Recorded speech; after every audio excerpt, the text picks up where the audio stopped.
he's big into sports, he's big into team, he's built such an amazing enterprise and industry so quickly.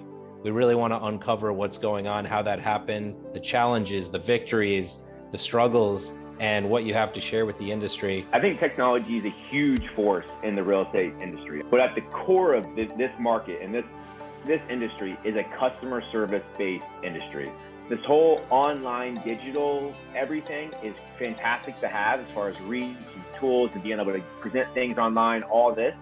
But at the core of it, we can never lose sight of the customer. And so I think that's what's really, really important. And I think over the next 3 years, you're going to see this, hopefully, emergence of, yes, in person, all the other things, technology coming all together to really continue to help the consumer. Because, the Zillow model, for example, the iBuyer model, just proved to everybody in the industry that it failed, right?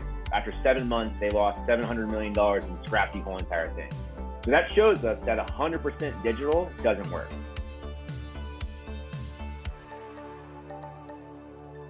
Welcome to Real Estate Influencers Podcast with your host, Mario Hurley, and myself, Alex Montalenti. Today, we have the privilege and honor to be with another Florida monster titan in the industry, Cory Hasting. And we're excited to go deep. He's big into sports. He's big into team. He's built such an amazing enterprise and industry so quickly.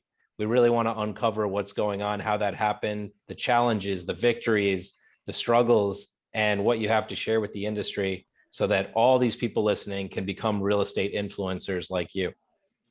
Yeah, thank you guys for having me. I'm excited to be here. Yeah, absolutely. So, Alex, you wanted to ask him a question right before we started. I did. Yeah, so coming from a background of sports, and we're making the analogies all the time in our company. Everybody's got to be wearing the same jersey. Everybody's got to have the same branding. How can you send your players out on the team if they're not wearing the same jersey, right? Yeah. And then, we're making analogies within our team, like we got to score, we got to win, we got to back each other up. Who's got the defense? Who's got the front line? Who's playing midfield? How are we supporting each other? We all got to win. We all got to pass it around. There is no one person on the team. We know that doesn't work. You can't have a ball hog, right? Everybody's got to play. And we just got to see the magic within our own company. We did a TikTok where everybody was like handing stuff off and like videos from all over the world coming together in a beautiful presentation. It was like a perfect team feeling. And I think when you have team, you have team and it works. And it sounds like you have team. So I want to see how you brought the sports side of your life into your business to create that team. Yeah, absolutely. So, I played football since I was 8 years old. Was blessed to play at Division I college at Ohio University. Was blessed to play for the Cincinnati Bengals for a short term. Worked out with multiple NFL teams. And so sports have always been super important to me. And there's a lot of things I think in life you can learn from being on a sports team, locker room, the adversity, the mental toughness, everything that really goes into becoming a leader and just believing in people. Hold on, we can edit this, but we got a little breaking up with the headset, right, Mario? You getting that? I heard it. I heard everything you said. Oh, breaking up for me. All good. I can restart though. Please. All good. Okay. So I come from a big sports background. I've been playing football and competitive sports since I was 8 years old. I was blessed to play Division I college football at Ohio University, blessed to play in the NFL for a short term with the Cincinnati Bengals, work out with multiple other NFL teams. And I think sports is something that, you learn a lot of life lessons with, both in the locker room, on the practice field, on the game field, taking mental toughness is, huge. All of these things, becoming a leader, empowering people around you. And I think what we've done in a really good job is we've built a culture that I think is both collaborative, supportive, but also extremely competitive, right? Because competitiveness, I think, is really contagious. Other people see your success. They want to be successful. And then if you have the right people around you, that can really energize and really push your company, your production team, whatever it may be, for them to take the next step in their business. And so I think for us, it's just been, I learned a lot of life lessons in sports. I was always a team captain. I was always able to kind of rally the troops, let's say. And so I think one of the biggest things for me is I was able to, put the right people in place to lead, and then also be able to empower our team. So tell us, you already had the experience as a team lead, even during college, and you've been playing football since you were 4 years old, you said, yes? 11. 8. 8. Okay, gotcha. Your audio is a little bit hard to understand. And so then when you decided, let's build this real estate company, you went in and you did a partnership with, let me just make sure I have the correct, Engel and Völkers. Yeah. Like, so what was it? What were like the main winning points? What were what was the driving force that said, we should partner with them and we should build a team with this brand? Yeah. So a little bit of backstory. So in early 2017, one of my best friends and ex-football teammates, his name is Bo Blankenship, actually purchased the rights to Engel Völkers in Destin, Florida. And so he called me beginning of 2017 and is like, hey, have you ever heard of this company? It's the next big thing. You need to look into it, whole thing. But I wasn't really sure, number one, if I was ready to become, an owner broker at 27, or if I was ready, or if the city was really ready for it, to be honest with you, because the real estate aspect of Jacksonville hasn't changed for a really long time. And so pretty much the entire year of 2017, I did all the research I possibly could about the company. I took multiple family vacations, friends vacations, whatever else. And then Engel Völkers shops just started popping up there. Like I was in Buckhead, Atlanta in like March of 2017, walked right by the Engel Völkers shop there. Fast forward a few months later, I'm in Savannah, Georgia from family vacation, walk right by the Engel Völkers shop there. And I'm like, okay, now it's starting to kind of follow me around. I started getting into it a little bit more. And then so once I went to New York, and the headquarters is on Park Avenue for the Americas, and I met with Anthony Hitt and the entire team up there. Once I actually got the product in front of me and what the brand actually is and what we offer and the marketing and all this stuff, I was just blown away, to be honest with you. And I knew that I could be successful in our local company, our local brokerage, local area, because it was so different from every other franchises and companies and everything else. And so for me, I really was looking for a company that empowered our advisors by marketing and social media and technology and back-end systems and everything that the foundation of a real estate brokerage and real estate agent needs to be successful. And I really wanted to be different. And so one of the biggest things that we did is we created a volume threshold that you had to sell to be a part of our firm. So we're the only brokerage in the entire city that doesn't just have a revolving door. Every single person who wants to be a part of our firm has to fit 3 main criteria for us, which number one is culture. Culture to us means a million different things, from full-time real estate agent, how you treat your customers, how you work with others. Because our biggest thing is we really want really good people who want to work with other really good people who want to sell real estate. Because you can teach the X's and O's of the contract and all of these things, but you can't teach someone showing up on time, right? And so for us, and then number 2 for us is sales history. So you have to sell $3 million or more per year to even be a part of our firm, which doesn't really seem like that much. But if you sell $3 million in our market, you're in the top 10% of all the agents. So we really want to be held to a higher standard in every single thing that we did. So we wanted to kind of create a platform that big agents were drawn to, because big agents want to work with really big agents. It's really simple. And so with that, and then number 3 is just the ability to learn new tools and trades. Because like I said before, we have some of the best technology, some of the best listing enhancements. And so we combined all of that, and we were just immediately different. And I think people are interested in different. And if you have the product behind the different, it's very easy to sell. That's beautiful. So it sounds, not only, number 1, you already had the culture and how to build teams and how to lead teams. Number 2, you found the perfect match because it did have all the infrastructure that gave you the clarity. Yeah, I could be successful with this. Like no question about it. And then you created your criteria for who's going to be part of your team. It wasn't just, okay, you're a big shot from another city. Sure, they had to meet the culture part. Tell us more about this culture. Yeah. So for us, we always say, but not, I mean, we say it jokingly, but it's really not a joke. We recruit culture over production every day of the week. Because give me somebody who's competent, understanding, willing to learn, energized, answers the phone when it rings, shows up on time, all of these things. You can make them a really big producer by just fine tuning their lead generation process or fine tuning what their organization is and all of these things. But if someone's a bad person, you can't change that, right? And so for us, we just want really good people who want to sell real estate together. And also, the reason we have the threshold, the $3 million on top of being the top 10%, is that to me shows that you know how to write a contract. Our local market, our average price points around that $320,000 range. So if you're getting to $3 million in a calendar year, you're probably writing between 10 to 12, maybe 15 contracts a year. So that shows me you understand what goes into it, all of these things, so that you can then be successful. And I don't have to always like coach you and teach you and all these things about learning this or that, you know. Obviously I can fine tune with you, but you have the foundation of the basics, which is important. Hey, you don't waste a lot of time. Exactly. I mean, for us, like we literally, a lot of our advisors call us grad school, because a lot of the agents have already been through the new agent training. You've already been multiple years in the industry, writing your contracts, building your database, what works for you, this and that. Now you come to our firms for us to really grow your business through better marketing, better lead generation, better support, all these other things that you may have not had anywhere else. And so it's been really good for us. Yeah, I mean, when I thought of being a broker, you know, building a brokerage, I always thought, why not just work with the best of the best?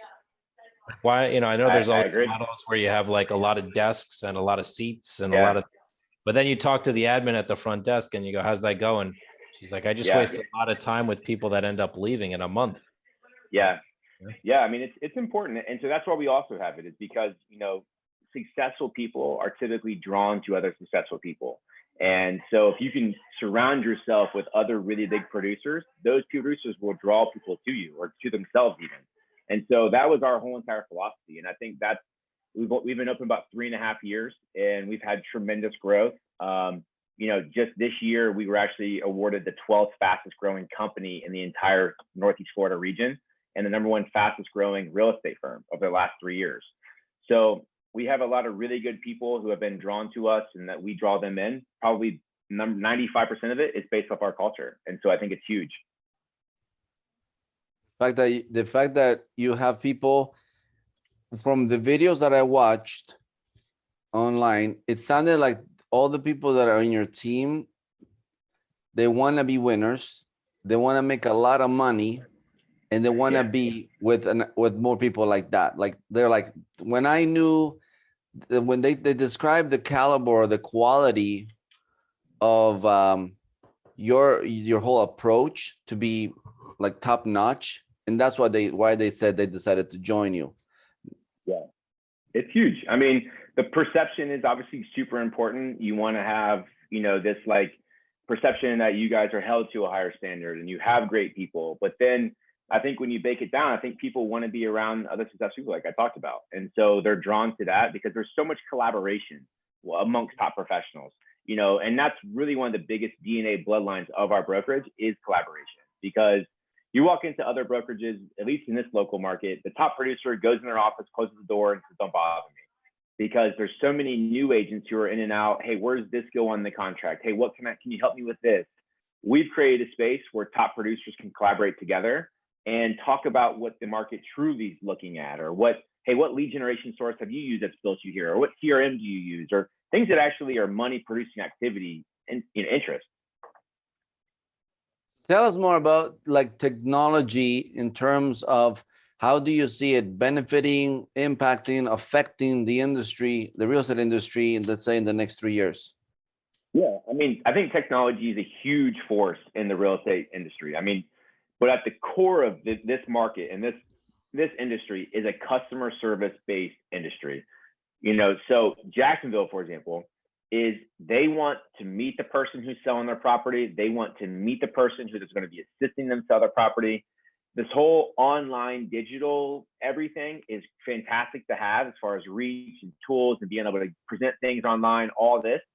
But at the core of it, we can never lose sight of the customer. And so I think that's what's really, really important. And I think over the next 3 years, you're going to see this hopefully emergence of, yes, in person, all the other things, you know, technology coming all together to really continue to help the consumer. Because I mean, the Zillow model, for example, the iBuyer model, just proved to everybody in the industry that it failed, right? After 7 months, they lost $700 million and scrapped the whole entire thing.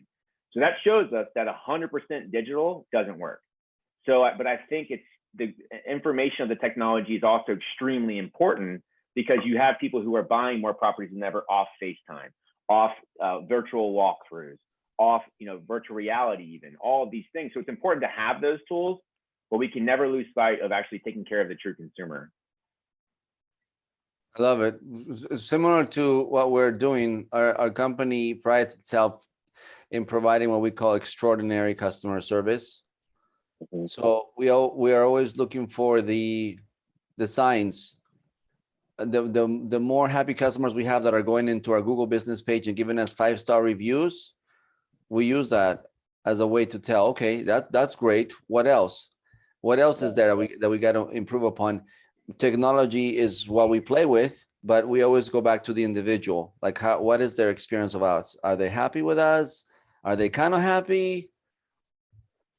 Yeah, it's huge, man. I mean, and the thing is like, you're only, especially in a referral-based industry like real estate, you're only as good as what your customers say you are, right? And that's why we always, like a lot of our advisors, we joke that, even the worst agent in the world, right, that doesn't know the contract, doesn't know anything about it, can be the best agent in the world because they know the most people. And the people buy products before they buy, or people buy people before they buy products any day of the week. And so you have to connect with those people. You have to take care of them. They want to feel like you're of value to them, essentially. The days of, possibly sending them a letter, hey, sign this, we'll buy the house, and never meeting the person, all that. Yes, it may happen, especially in more forward progressive cities. But in our market, I don't think it'll ever work here, which is great for us, because obviously we want to keep that one-on-one impression with the customer. So tell us about the challenges. Go ahead, sir. And I was going to ask, talking about reviews and stuff like that. Do you guys have a review strategy, a referral strategy? Are you focused on Google reviews? What's your take on Google and all that? Yeah, absolutely. As far as technology. I think it's important. I mean, you have to have a digital footprint. As soon as our advisors come on with us, obviously Zillow is a huge source of real estate news, search, everything you may have. So for us, we want all of our advisors to have both Realtor.com and Zillow profiles. We really want to have either all the reviews and past sales, everything we can combine on there, because we want the online perception that the consumer may be looking on their search engine or whatever else to say, hey, I have to call X agent because she's got 50 reviews, 100 past sales, so on and so forth. Same thing with Google. Now, I think that Zillow and Realtor.com may be used more for individually like searching for real estate, but Google is just as important when you're talking about someone Googling your name, right? Obviously, you want to have as many 5-star reviews. You want to have as many responses as possible. So I think all three of those are really, really important. Absolutely. So I was going to ask you, like, what are some of the challenges that you've had to overcome? Yeah, I mean, we're still overcoming it, and I think we always will. And our biggest obstacle is brand awareness, to be honest with you, because Engel Völkers is probably, if not definitely one of the world's largest international brokerages. But we're newish to the United States. We just started coming here in 2008. And when I brought Engel Völkers to Jacksonville in late 2017, the closest brokerage to us was 250 miles away. So nobody had ever heard of it before in my local market. And so every single day we have to focus on growing brand awareness by, getting more for sale signs in the yard, bringing good agents around onto our brokerage who've been in the industry for a long time, already have past customers, doing target marketing, going on the news, doing podcasts, doing interviews, all of these things so that we can constantly get our name and our brand out to the masses, so that the more that people see it, even if they're subconsciously just reading an article, that way, whenever somebody says, oh, I work for Engel Völkers, their first question is not, who's that, right? And I think we've done a really good job in growing that over the almost 4 years. But it's a constant battle because, there's brokerages here who have been local since 1950, 1960. And so people have grown up using them, knowing them. And we're this firm who came here 4 years ago, and now we're trying to transition. Now, we've been extremely successful with our sales, and this year will probably be a top 5 brokerage in the entire city. So things like that have really helped. But it's a constant battle. It's something that we work on every single day. Do you guys do? I was going to say, let's take this as an opportunity. It's like everybody knows the Remaxes and the Century 21s and the Coldwells and the Reality and all that. And Yeah. I don't know the story behind Engel and Völkers. So, I mean, for Yeah. everybody listening, like let's hear what is the story behind Engel and Völkers, and you know Yeah. what makes it a unique brand. Yeah. So, you know, for us, we love telling the story, and that's really how we start to build it. You know, Engel Völkers was started in Hamburg, Germany in 1977. Started coming to the Americas in 2008. We have over 1,000 shops worldwide, over 15,000 advisors worldwide. We have 44 locations here in Florida. So we're a huge East Coast, West Coast. Every single major city, we probably have at least one, if not multiple locations. You know, we really pride ourselves on giving the white glove customer service aspect to all of our transactions. We call ourselves advisors because every single person works for our company around the world, is in the top X% of their local market. And we can truly advise our customers on either buying or selling of their property. And so, you know, for us, it's about being held to a higher standard, but also allowing the brand to really allow you to leverage everything that you have because of the tools and the systems in the market that we offer. And so we love that we're different, right? Because like you said, everybody knows what the Realogy and Colwell and all these other brokers who've been around forever offer, right? But when we get a phone call, and that's what's so exciting whenever people haven't heard of us before, we can really showcase what our true brand is about and be able to kind of implement that mindset of, hey, we are different and here's the XYZ reason. Got it. Cool. I didn't know that. I didn't know where it started. That's cool. Yeah. Do you guys in your team, do you guys do a lot of video? We do tons of video. Yeah, we do tons of video. We actually have an in-house marketing whole entire company that really kind of follows us around into all of our events. Does a lot of walkthrough videos. Because, you know, I'm a big firm believer that, you know, the whole phrase that, you know, a picture's worth 1,000 words, where I think a video is worth 10 million words, right? You can showcase your personality, your, you know, what you talk about, how you speak, your everything through that. And you can't lie on video to where like you can't Photoshop your, you know, the video over your picture. Like people, especially in real estate, people love using their old photos and stuff. So, but no, I mean, video is huge for us, huge. You're doing it on TikTok?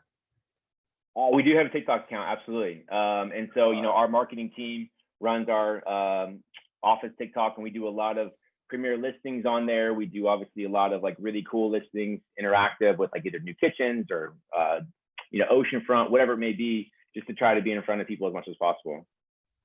That's brilliant. So let's talk about your outlook for the future, right? As a leader, as a captain, let's say you're looking at what's going on now, but you're also looking to the future, right? Where are you guys headed? Share with us, what kind of vision do you have? Absolutely. So our biggest goal is to get to $1 billion a year in sales. We set that goal about 2 years ago. Because remember, we first opened our first year in 2018. We wanted to get to 300 million as fast as possible in production. We were blessed to do that in about a year and a half. Then our next goal was to get to 500 million as fast as possible. We did that in about a year. And so now we're saying, okay, let's get to $1 billion in sales per 12 months. And we're really close. I mean, I think this year we should do between 750 to 800 if the year obviously finishes the way it should. So hopefully by this time next year, we'll have enough advisors, enough infrastructure to hopefully achieve that goal. And that's our biggest goal, because I think there's only 4 other companies in our entire city who do that, but they have, every single one of them has over 500 agents. We have 88 today. And so we want to have a fraction of the agent count that those other brokerages have, because we want to break the mold of how real estate is done here locally. For the longest time, if not ever, market share in our city was purchased by how many locations you have and how many agents you have. For us, we want to flip that.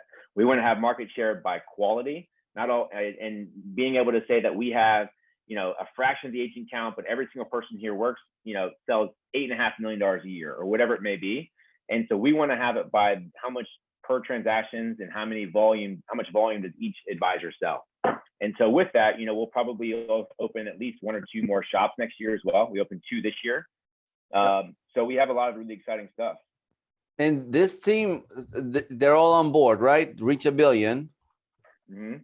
How do you, what kind of, like, this is like, we're basically talking to a brother from a different mother here, because we also have, you know, huge dreams, huge goals. In fact, we laid it out this morning to our entire company.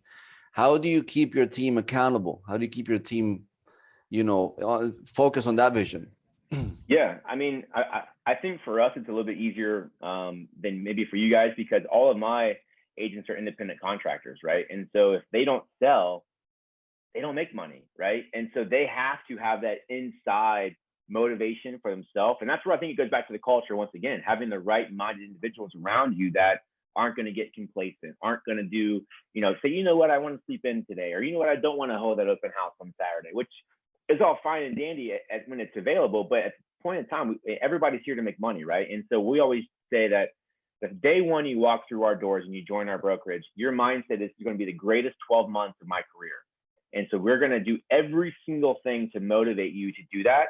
I also think that we have a culture of success and excitement, which I think are both two very, addictive things, right? People are addicted to being successful. People are addicted to being exciting.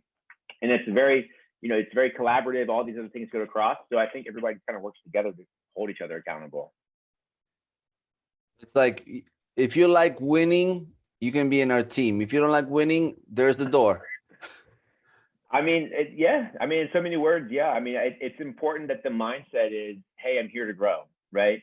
And most successful people want to be around other successful people. And part of that is because they want to be motivated, right? And I think that's a sign of a really good leader, is if you can help motivate people on a year in and year out, month to month basis, not the rah-rah stuff, but just truly empowering that person to, number one, believe in themselves, but also maybe give them a couple insights on, hey, why don't you try this about marketing? Or, hey, have you ever thought about this? And being able to kind of coach them and hold them accountable throughout the entire process. So what are the core motivators for them? Well, everybody's different. And also, I think a really good leader can walk into a room full of 10 people and identify what each person typically needs, right? By getting to know them and reading their personality. Some people is strictly money motivated, right? Oh, I want to make as much money as possible because I'm either a single mom, I have to do this, or hey, I want to take care of my parents, or hey, I want to go take this vacation, whatever it may be. Everybody has their own big why. And we talk about a ton in our brokerages. What is your big why, so that I can bring it up to you during the dog days of summer, whenever you're upset because the deal just fell through, or you don't want to do this, you don't want to do that. I can say, hey, remember back when we business planned last year and you said you were going to do X, Y, and Z? This is when we need you to do that, right? And so some people just get really motivated by taking care of the customer, right? I mean, buying real estate is something that it's scary, it's nerve-wracking, it's sometimes people's biggest investment. And so a lot of our people love just being able to help people and allow them to take that next step in whatever life they're going to go on, either selling their property, buying their dream house, whatever it is. So we have a wide range of what motivates people, but I think it's important as a leader to figure out what those things are. But many things. It's not only make money. Some people, they do have pleasure just providing quality service and having those relationships with their clients. Absolutely. I mean, I would say probably 75% of our people money's not the first thing that motivates them. It's either building a lifestyle that their family can afford. It's either taking their family on vacation, which yes, is a little bit money driven, but it's not strictly chasing the paycheck, right? There's a huge difference there. If you're chasing the paycheck, then you're not really going to care about the nuances of the deal. But if you're chasing, hey, you know what, I want to buy my son a new car when he goes to college. Like, that's a whole different perspective than, hey, I want to make as much money as possible, right? And so we try to fine tune and personalize that big why for them. We lost your audio, Mr. Alex. Can't hear you. Say that again? Yeah. Hear me now? In and out. What is your big why? What is my big why? That's a good question. My big why is to be able to live a life that I've never had, to be honest with you. I grew up single mom, worked 2 jobs, provided everything and more that we ever needed. Like, I never knew that we were broke, to be honest with you, but we were. And, being able to go and get 1 pair of shoes for the entire school year, or not being able to go play baseball because we couldn't afford it. All of these things, affected me, but my mom never let me know that we were broke, and my dad obviously as well. And so whenever I work, what drives me to work hard is to live the lifestyle that I've always wanted, right? And it's not all about money. it's also being able to grow those relationships with the people that can get you there, and taking, just appreciation of the people I have around me and the team and the admin staff and everything else. But I really just want to be able to provide both for my family, for me, for whoever comes into my life, that, pretty much how I never had it, essentially. Got it. And then as far as obviously you're very driven and you're going for extraordinary, right? Like you're setting very high levels. Are you practicing any kind of personal development, mindset training? Do you bring that to the company at all? Is that something with culture? I'm a big firm believer that, if you believe in something and if you work hard enough at it, you can achieve it. And so everybody has their own mindset of either religion based or, hey, I want to be able to do this and do that. I believe in, whatever. For me, I kind of just adapt to whatever person's talking with me. Some people are super religious and they say, I'm going to pray about this to make it happen and all that. I fully support that. Some people are, hey, you know what, if I manifest it enough in my mind, it'll come true. I support that as well. I think whatever it is, I think you just have to have whatever works for you. And I think mindset, a positive mindset, is where all of that starts. And so, and it starts with me, at least, having really positive people around me, to be honest with you. Because if you're around people who are negative or always complaining or doing this and that, you're going to get down the dumps just like they are. But if you have people who are positively uplifting you and believing in you and supporting you and driving you to be more successful, you're going to be just that. And so I think, and at the core of it is, if anybody out there who's looking at, I need to get more motivated, I need to get that, you have to change the circle you're around, because the people that you're around affect you every single day. Yeah, we just had Sunit. You ever heard of Sunit Agarwal from California? He's number one agent in California, and he was saying you got to elevate your room.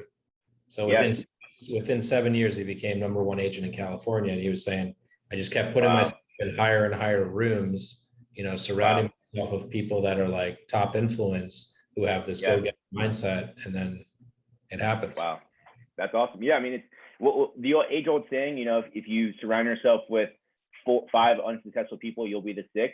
But if you surround yourself with 5 successful people, you'll be the 6th. I'm a big firm believer in that. I think, one of my things is I purposely try to make myself never the smartest person in the room, because I always want to learn. I always want somebody who's, I'm a big idea person. I'm a big collaborative person. So I'm constantly reflecting on people that I think are very like-minded with me, either me and my team, my buddy Bo Blankenship, like I told you guys about personally, or before, whoever it may be that I think is doing things really, really well, I'll reach out to. And I have no problem asking them for help or assistance, or, hey, what do you think about this? And I think it's just a matter of just always trying to grow. And who do you consider to be a really big influencer in the industry that you like, if you had your choice of people to be in the same room with in the real estate industry, who's a handful of people or a couple of people that you might want to surround yourself with? Yeah, well, I'm pretty obsessed with Ryan Serhant, to be honest with you. I think he's brilliant. I was actually, him and I both spoke at the Inman Connect conference in Las Vegas this past couple months, and I was actually able to meet with him and talk with him. And he's even better in person than he is on any vlog or, anything that he does. He's brilliant. And so he gets it, every aspect of it. He cares, I think, is really important. But to me, he's just really smart. He understands the marketing side. He understands the branding side. He understands how to build the business. And, I've always, read his books and listened to his vlogs and everything, because I kind of reflect and I kind of feel like I'm kind of like him a little bit, because whenever he moved to New York, he didn't know a single person. And so he was a hand model that got fired and got into real estate accidentally, because he needed to make money on rentals. And he was able to build this now gigantic brokerage that he just opened himself. And so for me, I look at him, I look at obviously Frederick Eklund, once again on $1 Million Listing. I love the Josh Altmans. I love, people like that, I think, are just pioneers that you can do it, right? And so I love reading their books. I love listening to their vlogs. I love going to Inman and watching them speak and being on stage with them and everything. And just being able to look at what other people are doing. Just because they don't work for your same company doesn't mean anything. Obviously what they're doing is working. It's awesome. Yeah, absolutely. Yeah, we are also big fans of Ryan Serhant. In fact, we do business with him. Oh, really? Yeah, he's the man. Like I said, I was able to meet him in Vegas, and was kind of a aha moment for me. Like I don't ever get nervous or anything whatsoever. I've met tons of professional athletes. I have a lot of friends who are in the NFL. Like I've never ever asked for autographs. Like I just never get like awed by people. But whenever I met him, I was like, oh my God. But it was just because I think that I think with very successful people and the great leaders, I think they kind of have this like allure around them, right? I can feel their excitement, and they walk into the room. It's like, you can feel them. I think he has that. And you can't even put a word on it. You can't even teach it. It's just, it comes to him natural, And I think that's something that as soon as you meet him or get around him, you feel it. And I think that's how you know it's something special. Yeah, Alex made a little video with him in Orlando a couple years Very ago. Cool. Yeah, he was Very speaking cool. at the Florida Association of Realtors event. Yeah, I remember that. I wasn't there, but I remember him about that. Yeah. So that's awesome that you spoke on the stage at Inman. I've spoken on a panel actually at Inman, and we were in a startup alley there. But is that something you set your sights on, or you're like, hey, I want to get on the stage at Inman, or were you invited? Were you like, hey, it's one of my goals to get up there? Because I know there's a lot of realtors that want to speak on the stages of Inman. They make it kind of their vision. Yeah, definitely. I mean, for me, like, I want to continue to grow my platform. I want to continue to grow, the things that I can be involved in. But because, at the core of it is everything that I'm on, my brand is on, right? And so every single thing that I do is one purpose, to once we talked about before, is growing brand awareness. If it's on the stage of Inman, on, a local stage here in Jacksonville, whatever it is, it's getting Engel Völkers Jacksonville attached to my name out to the masses. But, it was an amazing experience. Like you said, a lot of people, it was 4,500 people there at the conference, and it was awesome. And so one of the best things about being a part of a franchise like Engel Völkers is they obviously have big corporate agreements, big sponsorships. And so I was actually asked to speak, both on behalf of Inman and Engel Völkers Americas, because they go through a bunch of topics and stuff, and then Inman reaches out to the franchises and say, hey, who do you have that can fit these 5 slots? And then Inman does their own research and interviews you and all this other stuff. So it was a very long process, but it was worth it. And, for me, it was an amazing opportunity, and hopefully I can get the opportunity again. Beautiful. Back to technology, I just wanted to get now, how are you seeing social media? It's affecting the industry, your business. How are you leveraging it? Yeah, social media is huge, especially in major cities. Ryan talks about it all the time, that he's sold $10 million penthouses off Instagram, right? So there's social media is great because it allows people to connect so quick, right? And that's the whole concept of it, but probably good and bad, to be honest with you. But what it allows you to do is, if you have a following, to post a picture of your listing or whatever else to 1,000 people, 5,000 people, 10,000, whatever it is, now you have your reach more so than just the MLS, more so than just your local market, more so than all these things. But also, I think social media is amazing for building your personal brand, which I also think is really important in today's real estate.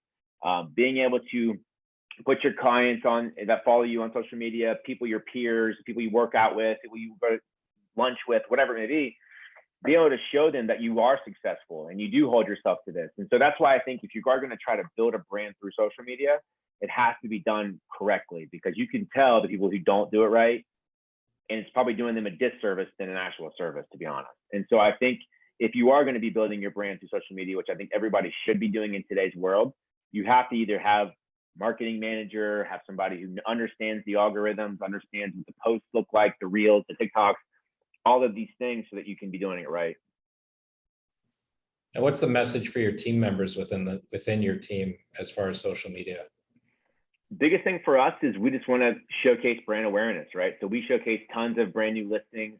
We obviously do walkthrough tours of places, putting our faces in front of our clients. Anything and everything that we're on. Like, for example, we just had our Christmas party last week. We did a nice video there, just put on our social media, just constantly staying top of mind, so people are seeing our name, our agents, what we do, listings. So hopefully they're affiliating with, Engel Völkers, they have amazing listings in the city because they've seen us online, right? And so the perception of our brand, hopefully, is, they're an amazing brokerage. I see them all the time with $1 million listings or whatever it is. And so we're just constantly trying to build that brand that is one of excellence, essentially. That's cool. What just came to me is like, while you're building the brand and you're so focused on your local market, right? Like it's not like you're going to market Miami necessarily, maybe a referral or something. But I just got present to the fact that like when you are such a focused real estate brokerage group on an area, you're not only marketing your brand on social media, but you're marketing that city. Like for me, I don't know what the most beautiful homes in Jacksonville look like, right? Like I've been there once, I've driven through, I hung out for a little bit, but I haven't really got the taste of it. And that's what's cool. Like when you see Ryan Serhan's videos, you're like, wow, there's houses like that are like, 50 million, $60 million. I want to know what Jacksonville like. And you get to showcase the best of the best in Jacksonville. I think that's pretty cool too, is that you're actually elevating the brand of the city that you work in, as well as co-branding your brand with that city. Yeah. And I think that's where it comes back to why social media is important, right? Because in a city like Jacksonville, which, let's be honest, now with COVID and everything else going on in the world, Florida is the most moved to state in America, right? And Jacksonville is like the most, like 15th or 20th most moved to city in America. So for us, part of the things we do is we try to sell people on, look how beautiful it is, and look how far your dollar goes here. So instead of going to Fort Lauderdale or to Tampa, come here and look what you can get for $1 million, which in the other places of Florida, you can't get anything for it, right? And so one of the things we do show is, everybody moving here, let me show you the best parts of this. Let me show you our restaurants. Let me show you our school districts. Let us show you all this stuff. And we do all that through video, through social media, through reels, through pictures. I mean, all these other things. And I think that's the strength of social media in an age like today. Because they can pretty much take a tour of the top 5 houses in Jacksonville from their couch, which 10 years ago, 15 years ago, you would have had to fly to Jacksonville, get the MLS booklet, go around and see it all, and maybe find stuff on MapQuest or Google Earth or whatever else. But today, sitting on your couch, you can research top 10 restaurants, top 5 houses, price points. I mean, that's technology in its finest. MapQuest. Wow, you just took me back. I know, man. My mom had manila folders, with like sheets of things and turn by turn directions. Alex, can you print out the MapQuest? I got to go to this listing to do an open house. Yeah, man. Now all we know is Google Maps. Not even that. It's like click a button, dude. Let's go. Yep. All right, awesome. Yeah, go ahead. I want to ask the recommendations. Like we're talking about building the perfect agent, right? The one that knows, got the wisdom, it's got the action, and it's got the vision. So what are your recommendations for new agents coming in? Because there are many that are coming into the business, and those who's been around for 10, 20, 30 years. Yeah. So I think for new agents, I think you should, if you want to be successful in real estate, no matter which area you're located, anything whatsoever, I think if you're a brand new agent today, you need to seek out the #1 agent in your market or in your company or somebody and offer to work for them for free. Because there's so much information that person knows that you'll never learn in a textbook. The way that they talk, the way that they negotiate, the way that they structure their time, the way that they handle their assistants, the way that they handle the marketing. So many things can be taught by that person, even if that person doesn't even think that they're teaching you, right? Because it comes second nature to them. So if I was a new agent today, I would 100% reach out to top producers and I would say, hey, I want to come and join your team. I want to follow you around essentially for the next 3 to 5, 6 months for complete no cost whatsoever for you, which I understand is a little bit difficult in today's market. Everyone wants to make money, so on and so forth. But you have to have the long-term picture because so many agents, especially in my local market, but really anywhere, fall in love with $1 million listing and Home Connect TV and HGTV and all these things. They think, oh, I can go and do that. Oh, I can go and work that. I can go and make that commission. But they don't understand how difficult it truly is and how the industry is ran by people who have built these businesses. So it's very, very hard to get in. So I would do that if I was a new agent. If I was obviously a middle tier agent, fastest way to grow your business is really talk to people or really self-evaluate yourself and say, what am I doing well and what am I not doing well, right? I'm a huge believer that if you've been in the industry 3 to 4 years, you should be what we call an 80-20 or 70-30 agent, right? 80-20 is 80% of your business comes from your sphere. 20% of it comes from outside sources. You should never be more than 80-20, because let's say you're 90-10, that means you're not prospecting enough, right? You're not doing enough mailers, not doing enough lead generation. You're not doing enough open houses, all of these things. If you're 60-40, 50-50 sphere to new business, then you're not using your sphere enough. You probably don't have a database. You probably don't have a CRM. You probably don't have a mailer out to every single one of your customers. So you really want to focus on 70-30 to 80-20, and then fine tune your business plan where that needs to be from there. Obviously, everybody falls in love with lead generation, right? Paying for Zillow and paying for leads and all the other things, which, yeah, are great. But at the same time, if there's no inventory, which, let's be honest, that's the number one problem in real estate today is inventory shortage. You're paying for all these leads for what? Like, you're going to go and get 5 leads for the same house. It doesn't make sense. So there's a lot of things that go into it, but I think at the core of it, you have to self-evaluate where your business is and actually remember you're running a business. So many agents just fall by the seat of their sleeves, right? Oh, I don't know. I don't know what my expenses are. I don't know what I pay per month. Oh, I don't know what my marketing dollar is. I don't know what costs me per listing, all of these things. So analyze what your business truly does and run it like a business. Yeah, that's beautiful. We do run into many agents that still have not done that, and they're wondering why they're not getting results. Absolutely. And you got to know your percentages too. Like, I mean, you got to know what your average list price to sale price is, right? You got to know what your average, what average percentage of your listings sell, right? Because if I'm sitting with a seller and I'm pitching your listing and I can say, hey, Mr. Seller, in the last 12 months, I have sold 98.5% of my listings for over 101% of my sales prices. And it's not just 1 or 2, I've sold 30 listings in the past 12 months and here's my data. That is an instant validation for that person to say, you know what, this person knows what they're talking about when it comes to price, knows what they're talking about when it comes to this. And now, whenever you're negotiating that commission, you have more information that they need you more than you need them, because they know that you're the person that's going to sell their property, right? And so it's the validation piece, and it goes to the marketing piece and how you leverage yourself. I mean, there's so many things that go into it. That's There you great. go. I love it. I want to ask one last question and do something with you. As a fellow leader, visionary, right? I got a big team. You got a big team, and I know you're taking the time to be on this podcast, and probably not too many people on the team even know about it, right? You're out screaming from rooftops. You're doing whatever it takes, going to Inman to speak about the brand. There's things you probably do at night for the business that nobody knows about. There's things you do, all over the place that nobody really knows about, right?